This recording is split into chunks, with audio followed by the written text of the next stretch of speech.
여러분, 사랑 나누는 축제 하면은 이제 무엇이 가장 먼저 떠오르시는지 모르겠어요. 구글에다가 사랑 나눔 이렇게 검색을 해봤더니 교회 관련된 것도 간간히 나오는데 주로 이렇게 이웃에게 봉사하는 거, 또 어려운 이웃을 돕는 거, 이런 이미지들하고 기사들이 많이 뜨더라고요. 우리가 이제 사랑 나누는 축제를 한 주 앞두고 우리가 사랑을 나눠야 되잖아요. 사랑을 나누는 축제예요. 그러면 어떻게 사랑을 나눌 것인가, 어떤 사랑을 나눠야 하는가, 그걸 좀 오늘 살펴보려고 합니다. 그러려면은 여기서 말하는 사랑이 뭔지를 알아야겠죠. 그냥 단순히 이렇게 친구 간의 우정, 연인 간의 사랑, 이런 걸 나누는 시간은 당연히 아니겠죠. 그리고 단순히 이렇게 좀 어려운 이웃들, 매우 중요하고 주님께서 말씀을 통해 우리에게 가장 강조하시는 것 중에 하나인데, 단순히 사랑 나누는 축제가 어려운 이웃들에게 조금 위로를 주자 이런 차원에서 한 게 아닙니다. 그래서 우리가 이 의미를 제대로 알려면 이 사랑이 뭔지, 하나님의 사랑이에요. 하나님의 사랑이 뭔지를 알아야겠죠. 하나님의 사랑이 뭔지를 알려면, 여러분 이제 오늘 이 논리를 잘 따라오셔야 되는데, 하나님의 사랑이 뭔지를 알려면, 뒤늦게 화면이 나왔네요. 이미 늦었고요. 하나님의 사랑이 뭔지를 알려면 하나님이 어떤 분이신지를 알아야 합니다. 삼위일체라고 들어봤죠? 이제 훈련 받은 친구들은 많이 들어봤을 거고, 삼위일체에 대해서 우리가 좀 알아야 합니다. 삼위일체가 굉장히 어렵지만 또한 그냥 넘어갈 수 없는 굉장히 중요한 교리예요. 하나님을 삼위일체 하나님으로 알지 못하면 그 사람은 하나님을 아는 게 아니고 하나님을 믿을 수 없습니다. 사실은 유대교에서도 구약 성경을 하나님의 말씀으로 믿고 유대교인들은 여호와 하나님을 섬기죠. 이때 딱 사진이 나와주시면 좋겠는데, 유대교인들도 여호와 하나님을 믿어요. 우리랑 똑같은 구약 성경을, 조금 다르지만 구성이 이제 구약 성경을 보고, 그러면 그 유대교를 믿는 사람들이 믿고 부르는 여호와 하나님과 우리가 찬양하고 믿고 부르는 여호와 하나님은 같은 분일까요? 어떻게 다른 걸까요? 무슬림들도, 이슬람교도 알라신을 믿죠. 근데 그 알라를 한글로 번역하면 하나님이에요. 이슬람교도들도 우리가 가지고 있는 이 구약 성경을 알라의 말씀으로 자기들도 가지고 있습니다. 거기에 코란도 가지고 있고 이제 여러 가지를 가지고 있는 게 또 문제인데, 그들이 알라, 하나님을 믿고 하나님을 부르짖으며 기도하는 것과 우리가 하나님을 부르짖는 것 같을까요? 이름은 같지만 이제 전혀 다릅니다. 예를 들면 이런 거예요. 이제 어떤 사람이 저를 만났다고 이제 여러분한테 얘기를 하는 거예요. 너네 교회 전성호 목사님이라고 있지? 나 만났어. 얼마 전에 만나서 밥 먹었어. 근데 되게 좀 재미가 없더라. 이러면은 이제 그 평가에 대해서 조금 차이가 나는 거겠죠. 내가 볼 때는 되게 재밌었는데 이럴 수 있잖아요. 그런 건 이제 기독교라는 큰 틀 안에 여러 가지 교단들이 있고 교파들이 있어요. 그런 차이들은 있을 수 있어요. 그런데 만약에 여러분 친구가 야, 너네 교회 전성호 목사님이라고 있지? 내가 얼마 전에 만났어. 그러는데 뭐라고 하냐면, 그분 정말 키 크고 못생겼더라? 이러면은 어때요? 완전 다른 사람이죠. 저는 키가 작지만 매우 귀엽고 잘생겼잖아요. 그러니까 존재가 완전 다른 누군가를 만난 거예요. 더 이제 정확하게 말하면, 야, 너네 교회 전성호 목사님이라고 있지? 내가 얼마 전에 만났어. 그 여자분 참 아름답더라? 이러면 아예 다른 존재잖아요. 그렇죠? 그렇기 때문에 하나님으로 우리가 제대로 알고 만나기 위해서는 삼위일체 하나님으로 알아야 하고 믿고 만나야 하는 것입니다. 성경을 보면은 성경에서는 성부, 성자, 성령 하나님이 다 등장하십니다. 자, 몇 가지만 좀 살펴볼게요. 우리 디도서 2장 13절을 함께 볼까요? 디도서 2장 13절입니다. 함께 읽습니다. 시작. 복스러운 소망과 우리의 크신 하나님 구주 예수 그리스도의 영광이 나타나심을 기다리게 하셨으니. 자, 여기 잘 보면요, 우리의 크신 하나님 하고 바로 이어서 뭐라 그래요? 구주 예수 그리스도. 그렇죠? 그러니까 하나님 예수 그리스도를 이제 같은 분으로 이렇게 표현을 하고 있죠. 밑에 사도행전 5장 3절에서 4절 보면은 좀 길기 때문에 다 읽지는 않겠는데, 여기가 이제 아나니아가 죄를 지어서 책망당하는 장면인데, 성령을 속인 것을 똑같이 하나님께 거짓말한 것이라고 말합니다. 그러니까 뭐 성경의 모든 부분을 우리가 이 시간 다 살펴볼 수는 없지만, 이런 식으로 성경에는 아버지 하나님이 등장하시고요, 예수님도 자신을 하나님으로 계시하시면서 우리에게 오시죠. 그러면서 성령 하나님이 계세요. 그런데 성령 하나님도 하나님이시고 예수님도 하나님이시고, 이렇게 성경이 계시하고 있는 것입니다. 그리고 이 성부, 성자, 성령 세 분이 한꺼번에 등장하는 장면이 있죠. 아주 유명한 장면인데, 예수님께서 세례 받으시는 장면입니다. 우리 마태복음 3장 16, 17절 말씀 함께 읽어볼까요? 시작. 예수께서 세례를 받으시고 곧 물에서 올라오실새 하늘이 열리고 하나님의 성령이 비둘기같이 내려 자기 위에 임하심을 보시더니 하늘로부터 소리가 있어 말씀하시되 이는 내 사랑하는 아들이요 내 기뻐하는 자라 하시니라. 아멘. 자, 예수님께서 세례를 받으시는데 성령이 비둘기같이 임하십니다. 성령이 비둘기로 오신 게 아니라 이제 비둘기가 상징하는 그 어떠한 모습으로 이렇게 오신 거고, 그 자리에서 하늘에서 음성이 들립니다. 아버지 하나님께서 예수님을 향해서 이는 내 사랑하는 아들이다 말씀하시죠. 한 장면 안에 성부, 성자, 성령이 다 등장하고 계십니다. 자, 그러면 퀴즈. 하나님은 몇 분이신가요? 자, 조금 배운 사람들은 이제 함부로 대답을 안 하죠. 근데 이제 정신을 놓고 있다가는 이제 세 분이요 이렇게 하는 경우도 있고요. 자, 이게 대답하기가 참 어렵죠. 우리가 대충 삼위일체 교리를 배웠기 때문에. 그런데 어쨌든 성부, 성자, 성령, 제가 일부러 이제 세 분이 등장하신다, 성경에서 세 분을 가르친다, 이렇게 표현을 일부러 지금 안 했는데, 사실은 세 분이 등장하세요. 우리의 개념으로는. 그리고 세 분을 다 하나님으로 선포하며 가르치십니다. 그러나 또 동시에 성경은 하나님이 한 분이심을 매우 강조합니다. 몇 군데만 살펴볼게요. 신명기 6장 4절 말씀 함께 읽어보겠습니다. 신명기 6장 4절 시작. 이스라엘아 들으라, 우리 하나님 여호와는 오직 유일한 여호와이시니. 자, 그리고 밑에 야고보서 2장 19절 보면은 하나님은 한 분이시다, 이거는 귀신들도 믿는다, 이렇게 말하고요. 디모데전서 2장 5절 보면 하나님은 한 분이시오 또 하나님과 사람 사이의 중보자도 한 분이시니 곧 사람이신 그리스도 예수라. 하나님 한 분이시라 그래놓고 또 예수님도 이제 한 분이시다, 중보자도 한 분이시다, 이렇게 좀 복잡하죠. 그리고 나서 한 군데만 더 보겠습니다. 에베소서 4장 4절에서 6절 말씀인데요. 여기도 함께 읽어볼까요? 시작. 몸이 하나요 성령도 한 분이시니 이와 같이 너희가 부르심의 한 소망 안에서 부르심을 받았느니라. 주도 한 분이시요 믿음도 하나요 세례도 하나요 하나님도 한 분이시니 곧 만유의 아버지시라. 만유 위에 계시고 만유를 통일하시고 만유 가운데에 계시도다. 아멘.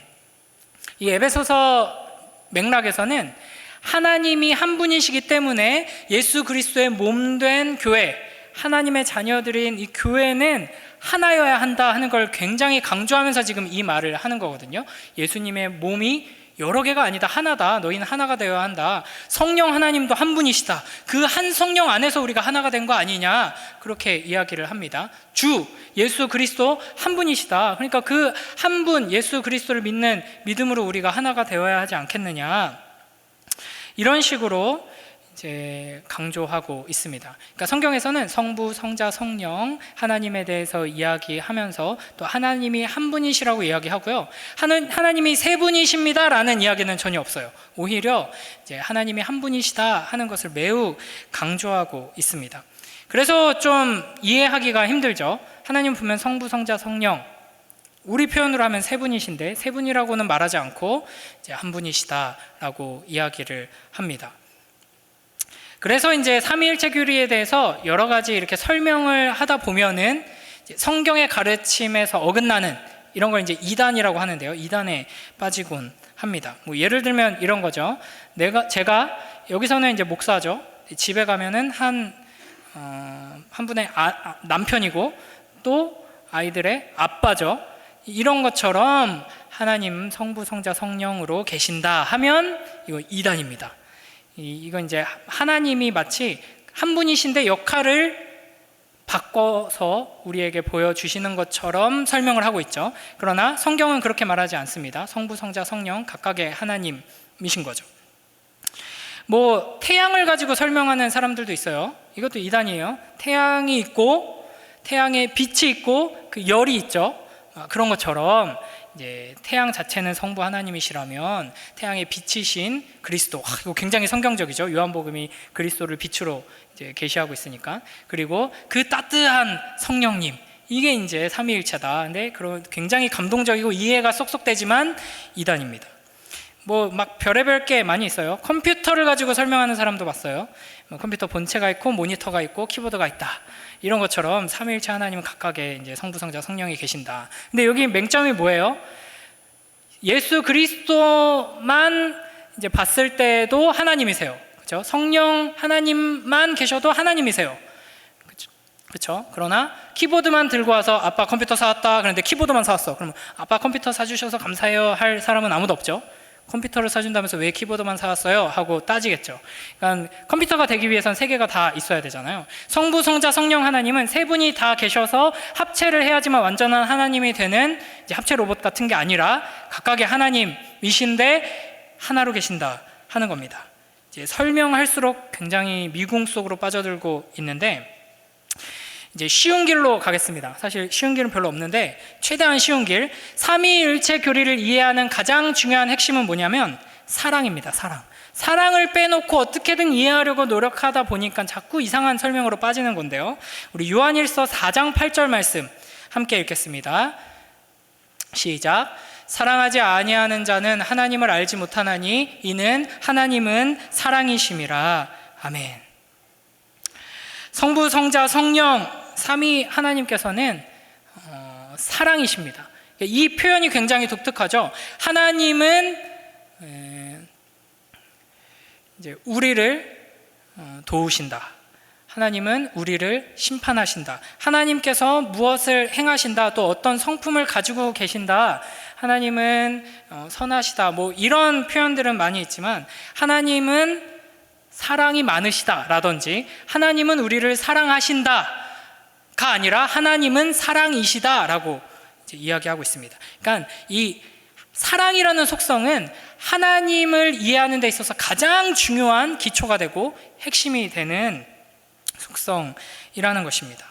그래서 성부, 성자, 성령 하나님께서는 창세 전부터 영원한 사랑으로 서로 사랑하며 존재하셨습니다. 그래서 너무나도 서로를 사랑하시기에 마치 한 분인 것처럼, 하나인 것처럼 결합해서 연합해서 존재하신다라고 이해하면은 조금 이해하기가 쉬울 겁니다. 그러니까 이거를 이제 물론 우리가 다 명확하게 이해할 수는 없어요. 신비의 영역이기 때문에. 그러나 우리가 이 개념을 조금 맛볼 수 있는 요소를 하나님께서 주셨는데 창세기 2장 24절 보면요, 한 남자와 한 여자를 이제 결혼 언약 안에서 부부로 묶으십니다. 그러면서 그의 아내와 합하여 둘이 한 몸을 이룰지로다 라고 말씀하십니다. 그래서 나눌 수 없는 너희는 이제 한 몸이다 라고 선포하시거든요. 근데 결혼했다고 해서 이제 사람이 한 남자와 한 여자가 자웅동체가 되는 게 아니잖아요. 그렇죠? 그럼에도 불구하고 그 둘이 서로를 더 높이고 서로를 자기보다 더 사랑하는 사랑으로 하나가 되라는 것을 너희는 이제 한 몸이 되었다, 나눌 수 없다, 한 몸이다 라고 하나님께서는 표현하십니다. 여기서 이제 창세기 2장 24절에서 한 몸 할 때 한으로 번역된 이 단어가 아까 우리 앞서 읽었던 신명기 6장 4절 유일한 여호와라고 할 때 그 유일한하고 같은 단어입니다. 그러니까 이 삼위일체 하나님이라는 것은 영원 전부터 사랑으로 하나가 되셔서 계시는 하나님이시다라고 이해할 수 있는 것입니다. 이게 우리에게 왜 중요하냐면요, 오직 삼위일체 하나님만이 사랑의 하나님이실 수 있습니다. 여러분 이 노래 아시나요? 나 혼자 밥을 먹고 나 혼자 영화를 보고. 네, 좀 연배가 되신 분들만 아는 것 같은데, 이제 나 혼자 뭐 별의별 걸 다 할 수 있어요. 네, 하지만 나 혼자 할 수 없는 게 있죠. 네, 결혼은 나 혼자 할 수 없습니다. 물론 좀 이상한 분들이 예전에 제가 설교 때 좀 인용했지만 뭐 에펠탑이랑 결혼하고 뭐 이렇게 베를린 장벽과 결혼하고 일본에는 뭐 이렇게 3D 캐릭터랑 결혼하고 이런 분들이 있지만, 그거는 이제 사랑이라고 할 수 없고 결혼이라고 할 수 없죠. 결혼은 혼자 할 수 없습니다. 그리고 사랑은 혼자 할 수 없는 것이죠. 그렇기 때문에 유일한 유대교의 여호와 하나님, 유일하신 알라신은 결코 사랑의 신일 수 없습니다. 오직 삼위 하나님, 삼위일체로 계시는 우리 하나님만이 사랑의 하나님이실 수 있는 것이죠. 자, 그러면은 제가 질문을 하나 한번 해보겠습니다. 하나님은 창조 이전에 무엇을 하고 계셨을까요? 이런 거 생각해 본 적 있으세요? 하나님은 이 우주를 창조하시기 전에 뭘 하고 계셨을까요? 이 삼위일체에 대한 이해가 없는 사람들이 그런 질문을 많이 해요. 하나님이 창세 전에는 뭐 하셨지? 심심하셔가지고 우주를 지으셨나? 혼자 있기 너무 지루해가지고 창조하셨나? 이렇게 생각하지만 절대 그렇지 않습니다. 우리 하나님은 삼위일체 하나님이시기 때문에, 사랑의 하나님이시기 때문에 우주를 창조하시기 전에 아무것도 없이 하나님만 존재하실 그때에도 서로가 서로를 사랑하며 그 사랑을 누리는 가운데 충만한 기쁨과 행복을 가지고 계셨습니다. 그러니까 하나님은 무언가가 부족해서 우리를 지으신 게 아니라는 거죠.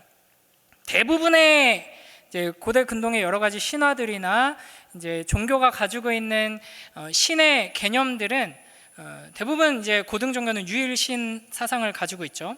그래서 왜 이 세상을 창조했냐라고 할 때 조금 이제 저급한 종교들은 뭐 영적인 세계관에 전쟁이 일어나고 뭐 이런 이야기들로 풀어 나가지만, 또 유일신 사상 가운데에서는 자기의 이제 일을 대신할 노예들, 일꾼들이 필요해서 인간을 지었다, 이 세상을 창조했다, 뭐 이런 식으로 설명하기도 합니다. 하나님의 창조는 그와는 전혀 다릅니다.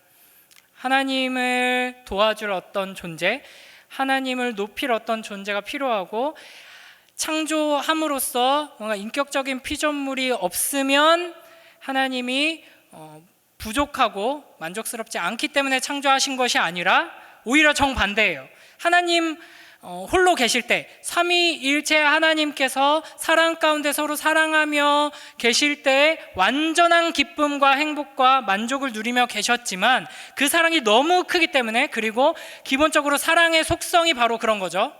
그 사랑을 나누고 싶었던 겁니다. 그 사랑을 더 나누고 싶으셔서 우리를 창조하신 것이죠.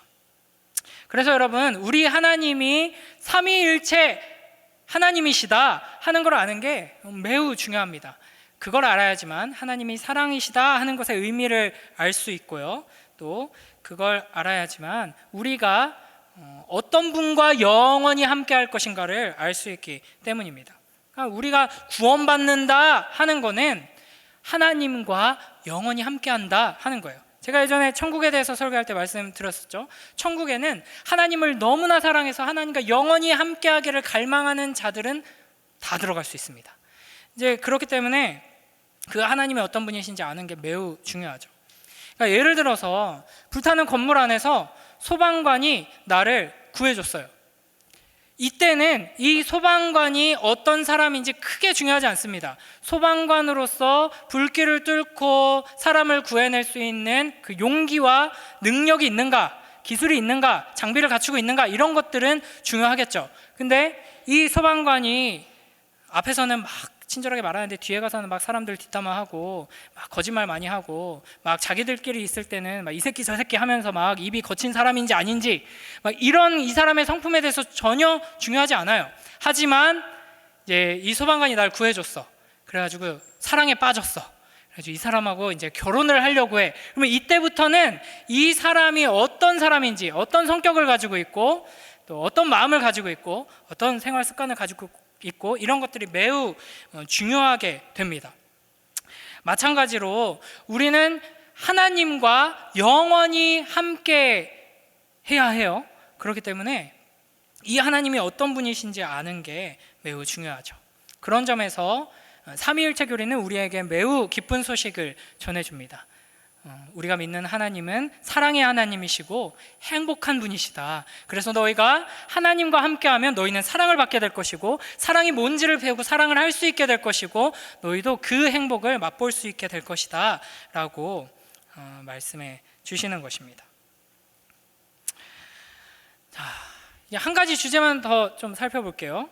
하나님이 유일하신 하나님이신 걸 알겠고, 또 삼위일체 교리가 뭔지 사랑이다 하는 키워드로 이해해야 한다 하는 것도 알겠는데, 그러면은 그냥 하나님 하나님 하나님 이렇게 세 분이 하나로 계시면 되잖아요. 하나님 1, 2, 3이라든지 하나님 빨, 하나님 노, 하나님 파 이렇게 되면 되는데, 아버지, 아들, 성령으로 삼위 하나님이 계시거든요.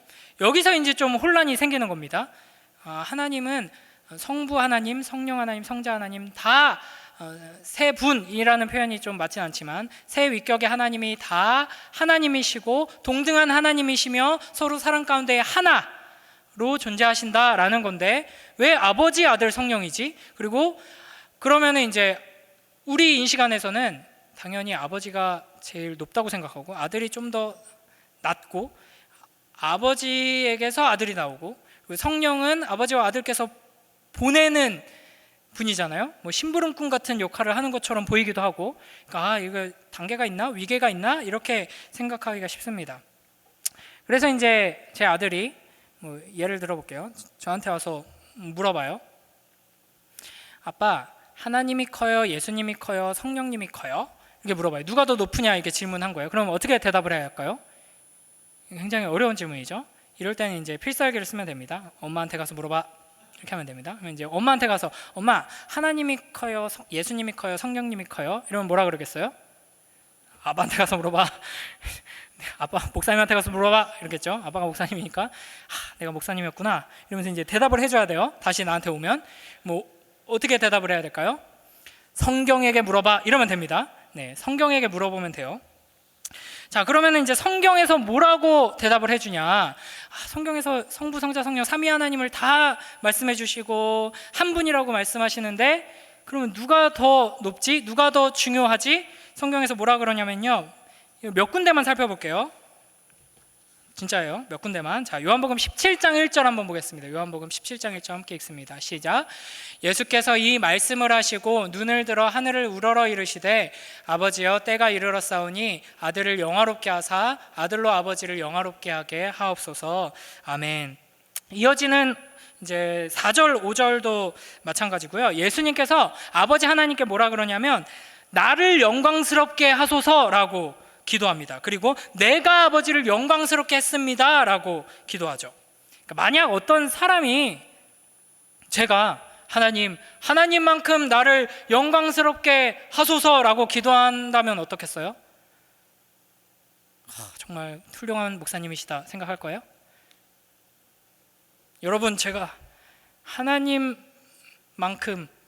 영광스럽게 됐습니다 라고 말하면 여러분 어떻겠어요? 당장 이제 담임 목사님께 신고를 하고 이제 이단이다, 사이비 교주다 이렇게 이제 손가락질을 해야 돼요. 그래야지 정신 똑바로 든 이제 성도가 되는 거예요. 무조건 아멘하면 안 되는 거예요. 근데 예수님은 이렇게 말씀하실 수 있죠. 이런 기도를 당당하게 하실 수 있는 유일한 분이십니다. 예수님 말고 이제 마지막 설교 결론부에 가면 이제 또 나오는데, 어쨌든 자, 그러니까 성경에서 이런 식으로 하나님께서는 예수님을 전면에 내세우셔서 예수님이 영광받게 하십니다. 그런데 또 예수님께서는 아버지 하나님께 영광을 돌리시죠. 그러니까 아들은 아버지께 나를 영광스럽게 하옵소서 말하면서 또 아버지께서 아들을 막 영광스럽게 하세요. 자, 그런데 또 예수님께서는 아버지의 말씀에 순종하면서 아버지를 높입니다. 그죠? 이런 장면들이 성경을 살펴보면 계속 반복되는 거예요. 그러니까 아빠한테 물어보러 갔더니 엄마한테 물어봐, 엄마한테 갔더니 엄마한테 물어봐 해서 계속 왔다 갔다 하는 것처럼 성경에게 물어보려고 성경에게 갔더니 하나님께 갔더니 예수님께 가, 예수님께 갔더니 성령님께 가, 성령께 갔더니 예수님께 가, 이게 이제 계속 반복되는 것을 살펴볼 수 있습니다. 그러니까 우리가 보통 이제 아버지 하나님께서 예수님께 순종하시고 아버지라 부르고, 특히 이제 한글 성경에 보면은 이제 막 존댓말로 이제 이야기를 하니까 이제 자연스럽게 아버지 하나님이 가장 영광을 받으시는 높으신 하나님이시라고 생각하기 쉽지만, 이런 식으로 서로가 서로에게 영광을 돌리시며 서로를 높이시는 모습을 우리는 성경에서 볼 수 있게 되는 겁니다. 마치 걸그룹이 보이그룹도 마찬가지인데 이제 뮤직뱅크 무대를 할 때 센터가 있죠. 아이브의 센터는 누구죠? 장원영인가? 안유진인가? 모르겠는데, 근데 무대를 하는 동안에는 센터가 계속 바뀌잖아요. 그렇죠? 이 장면을 떠올리면 저는 이제 옛날 사람이어가지고 핑클만 떠오르는데, 이제 이렇게 뒷짐지고 이렇게 하면서 이제 자리를 바꾸거든요. 그러면 이제 가운데 선 멤버가 바뀌어요. 그러면 그 사람이 노래하고 이제 스포트라이트를 받는 거죠.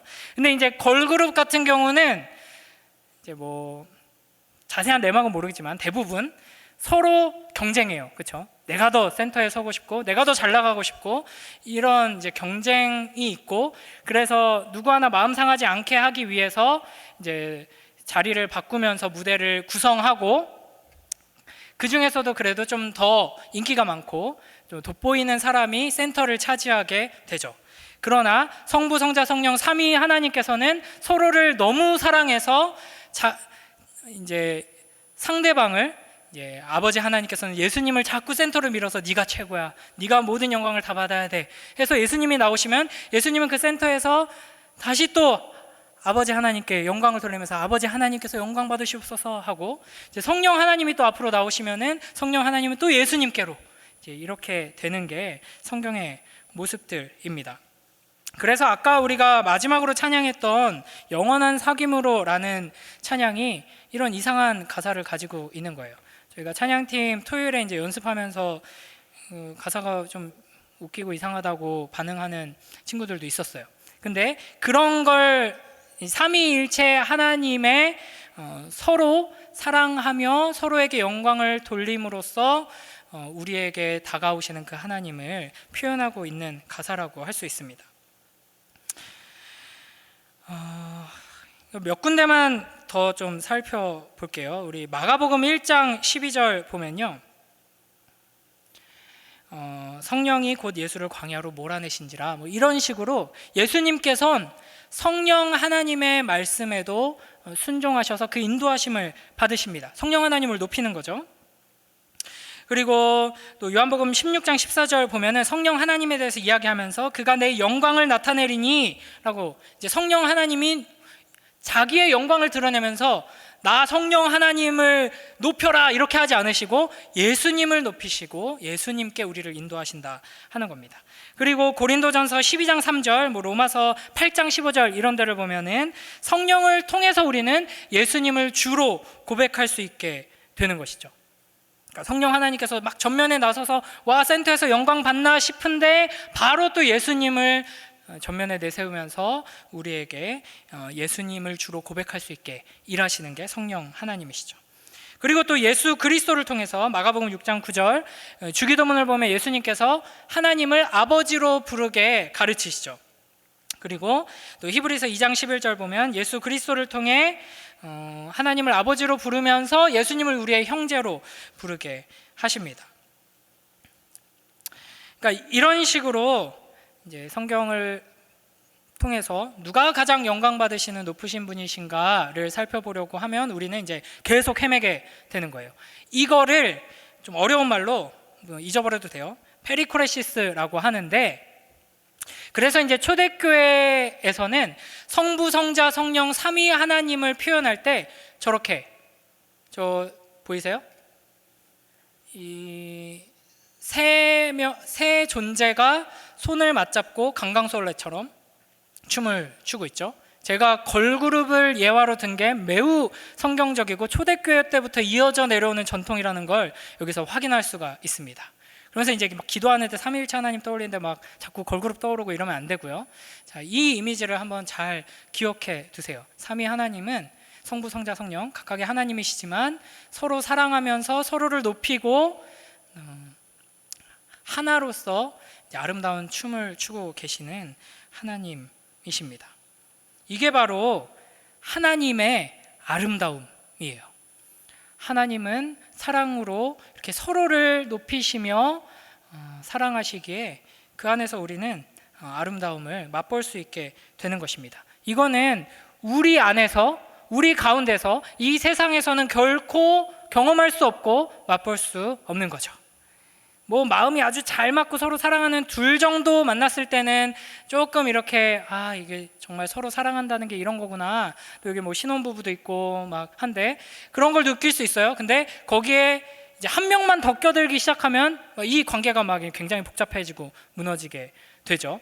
그러니까 자기 자신을 전혀 돌보지 않고 오직 어떻게 하면 더 사랑하고 더 내놓고 더 섬길 것인가에 골몰하면서 열정을 쏟는 관계를 이 땅에서는 경험하기가 쉽지 않습니다. 그러나 하나님께서는 그런 놀랍고 아름다운 사랑으로 계시면서 그 사랑으로 우리를 초대하십니다. 그러면서 성경으로 지금 물어보러 갔잖아요. 누가 제일 높으세요? 성경으로 물어보러 가서 이제 성경 안에서 계속 뺑뺑 돌아요. 성부, 성자, 성령, 성부, 성자, 성령 뺑뺑 돌다가 마지막 요한계시록에 가면은 삼위 하나님께서는 서로를 높이시다가 그 사랑으로 결국에는 누구를 높이시냐면 우리를 높이십니다. 기억나죠? 막 그 7교회에게 약속하신 말씀 중에 너희가 나와 함께 철장을 들고 다스리게 될 것이다, 너희는 내 보좌에 함께 앉게 될 것이다, 이렇게 말씀하십니다. 우리 한 군데 또 읽어보겠습니다. 요한복음 17장 2절 말씀입니다. 함께 읽습니다. 시작. 아버지께서 아들에게 주신 모든 사람에게 영생을 주게 하시려고 만민을 다스리는 권세를 아들에게 주셨음이로소이다. 아멘. 그러니까 아버지께서 그 아들에게 권세를 주시고 아들을 높이세요. 사랑으로. 그렇게 하신 이유가 뭐냐면 그 아들에게 주신 모든 사람들에게 영생을 주시려고입니다. 여기서 이제 영생이 뭐냐면 단순히 영원한 생명, 영원히 사는 거, 이게 아니라 하나님만이 가지고 계신 생명을 의미합니다. 하나님의 생명을 의미하는 거예요. 그러니까 우리에게 하나님의 생명을 부어주시기 위하여서 하나님께서는 그 사랑으로 예수님을 높이시고 예수님을 보내신 거예요. 그래서 이제 우리가 지금 요한복음 17장을 여러 군데를 인용하고 있는데 요한복음 17장이 예수님의 기도거든요. 그러니까 예수님께서 이렇게 계속 기도를 하시는 것이죠. 하나님의 그 사랑 안에서 아버지께서 나를 높이시고 내가 또 아버지를 높이고 그 사랑의 관계 안으로 이들을 우리에게 이끌어 주시옵소서. 이게 이제 예수님께서 하신 기도입니다. 이 논리를 잘 따라하고 있는지 모르겠어요. 삼위 하나님은 사랑이시죠. 그 사랑으로 서로를 높이고 서로에게 영광을 돌리며 하나로 영원히 계십니다. 그 사랑으로 우리를 초대하고 계시고요. 그 사랑으로 그 서로에게 영광 돌리는 그 영광 돌림으로 또 우리에게 영광을 주신다 하는 겁니다. 이 부분을 조금만 더 이제 살펴볼 텐데요. 창세기에 보면은 하나님께서 하나님의 형상으로 남자와 여자를 지으셨죠.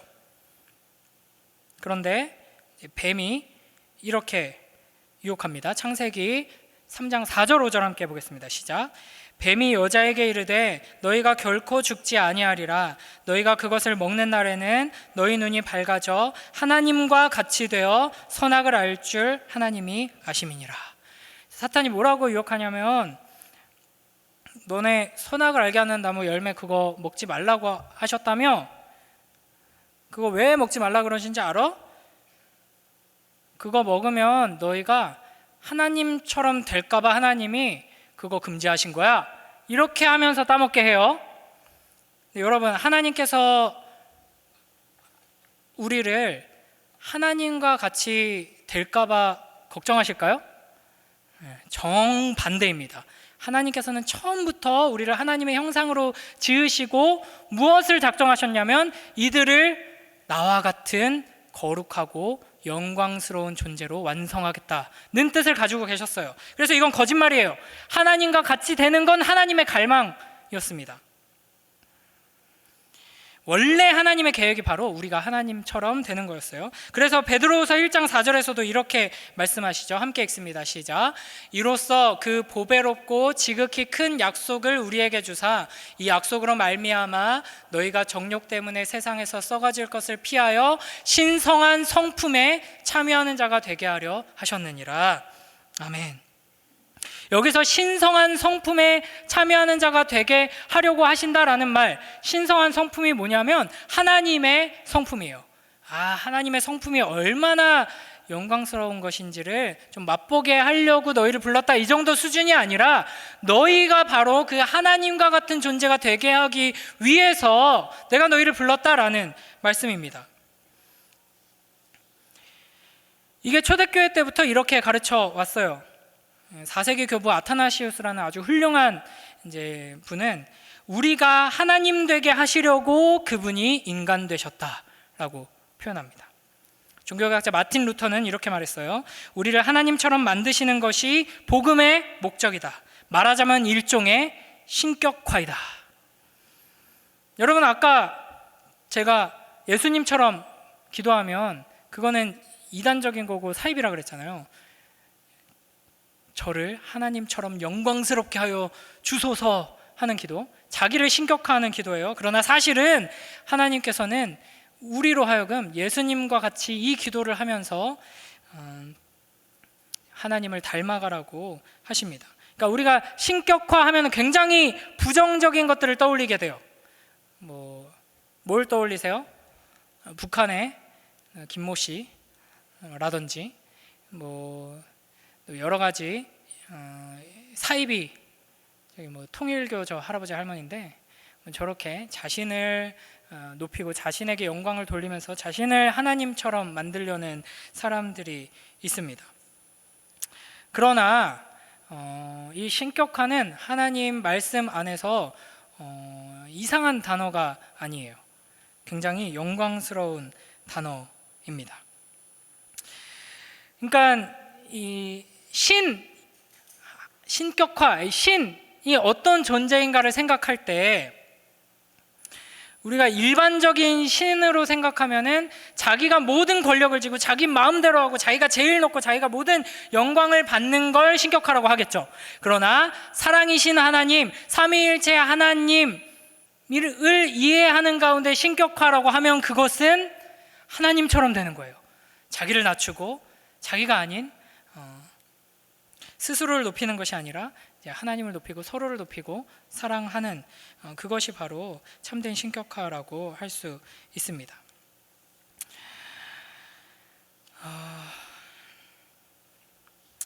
그래서 여러분, 이제 말씀을 정리하겠습니다.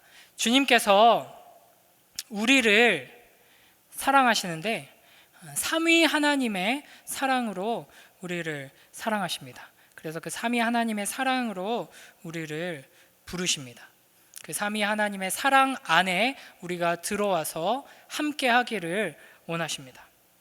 막 요즘 뉴스 같은 거 보면은 그런 인간 말종들이 많이 있죠, 이 세상에. 그래서 이제 짐승 같은 놈, 여기 이제 대부분의 형제들은 이제 짐승 같은 놈인데, 짐승 같은 놈이란 말을 많이 쓰잖아요. 근데 거기서 이제 더 내려가면 뭐예요? 짐승만도 못한 놈이 되잖아요. 조금 괜찮은 사람은 뭐라 그래요? 이제 굉장히 인간적이다. 좋은 표현이죠. 그리고 이제 조금 쟤 어떡하나 하다가 조금 이게 이제 성숙해지고 조금 정신을 차리면 사람 됐네, 이렇게 표현을 해요. 그렇죠? 하나님께서 우리를 지으시고 구원하시고 하나님의 사랑으로 부르시는 것은 단순히 너네 최소한 내가 내 형상으로 지었는데 짐승 같은 짓은 하지 말아야지, 짐승처럼 살지 말아야지, 사람답게 살아야지 정도가 아니라 너는 나의 형상으로 지음받은 나의 자녀므로 나와 같이 되어야 한다라고 부르신다라는 것입니다. 그래서 여러분, 예배 마지막에 축도를 하죠. 이 축도가 그냥 목사님이 하는 말이 아니에요. 기도가 아니에요. 하나님의 말씀을 선포하는 거예요. 그래서 예전에 축도에 대해서 설교했었는데 다들 그때 가능하면 눈을 뜨라고, 축도를 하는 저는 민망해서 눈을 감지만 여러분은 눈을 뜨고 보세요. 하나님께서 눈에 보이는 축복으로 이제 선포해 주시는 겁니다라고 했는데, 고린도후서 13장 13절이죠. 주 예수 그리스도의 은혜와 하나님의 사랑과 성령의 교통하심이 너희 무리와 함께 있을지어다. 하나님께서 우리에게 삼위 하나님의 그 사랑과 축복을 선포하십니다. 너희가 어디에 있든지 무엇을 하든지 성부, 성자, 성령 하나님께서 서로를 사랑하시는 그 사랑 안에 너희가 거하면서 그 보호를 받고 사랑을 받으며 살아갈 것이다 라는 축복을 선언하시는 것입니다. 우리의 삶의 목표가 이와 같은 사랑을 누리는 것이 되길 주님의 이름으로 축복합니다. 삼위 하나님의 그 사랑을 닮아서 우리가 이제 사랑 나눔 축제를 하죠. 이 사랑을 나누는 거예요.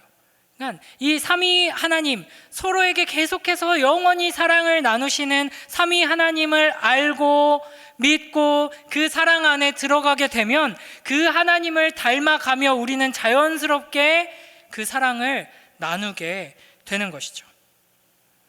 여러분, 이 하나님을 조금씩 닮아가면서 하나님께서 우리에게 보내주시는 귀한 영혼들을 하나님처럼 사랑하는, 그래서 여러분 참된 신격화를 경험하는, 하나님처럼 되어가는 그 영광과 아름다움을 경험하는 복된 우리 모두가 되길 주님의 이름으로 축복합니다.